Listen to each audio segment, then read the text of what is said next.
Dearest friends, how are you doing? అపా ఖబార్. ప్రతిరోజులాగే ఈ రోజు కూడా మనం ప్రకటన గ్రంథంలోని 7 ధన్యతలలో 5వది ధన్యతతో కూడిన విషయమును నేర్చుకుందాం.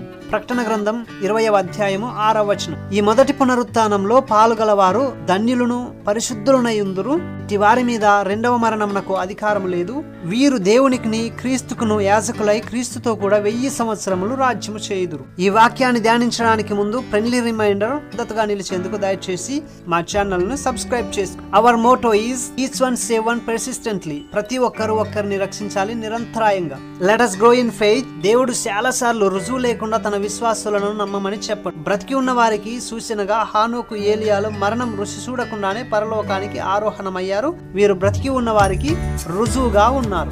యేసుక్రీస్తు మరణించిన క్రైస్తవులకు సూచనగా ఆయన మరణించి తిరిగి లేచి పరలోకానికి ఆరోహణమయ్యాడు. అలాగే క్రీస్తునందు మృతి నొందిన వారు తిరిగి లేపబడతారు. క్రైస్తవులకు ధన్యకరమైన విషయం ఉంది, అదే మరణంపై విజయం.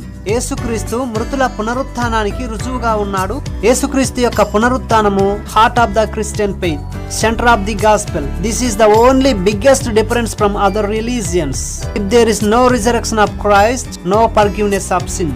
ఫిలిప్పీ పత్రిక 3వ అధ్యాయం 21వ వచనం ప్రకారం సమస్తమును లోబరుచుకున్న జారిన శక్తిని బట్టి మన దీన శరీరములను మహిమగల శరీరములుగా ప్రభువు మారుస్తాడు. పునరుత్థానం అంటే మరణించిన వారు తిరిగి బ్రతికింపబడతారు. క్రీస్తులో మరణించిన వారు అక్షయమైన, మహిమగల, బలమైన, ఆత్మ సంబంధమైన శరీరంగా తిరిగి లేపబడతారు. బ్రతికి ఉన్నవారు మహిమ శరీరాలుగా మార్చబడతారు.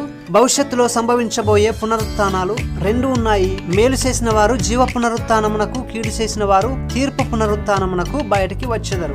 యోహాను సువార్త 5వ అధ్యాయం 29వ వచనం. ఈ 2 పునరుత్థానాల మధ్య కాల వ్యవధి 1000 సంవత్సరాలు.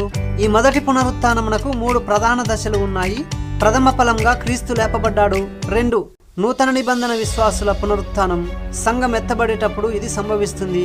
3 పాత నిబంధన విశ్వాసులు మరియు మహాశ్రమల కాలంలోని హతసాక్షుల యొక్క పునరుత్థానం. మహాశ్రమల కాలం ముగింపులో యేసుక్రీస్తు 2వ రాకడలో ఇవి సంభవిస్తాయి.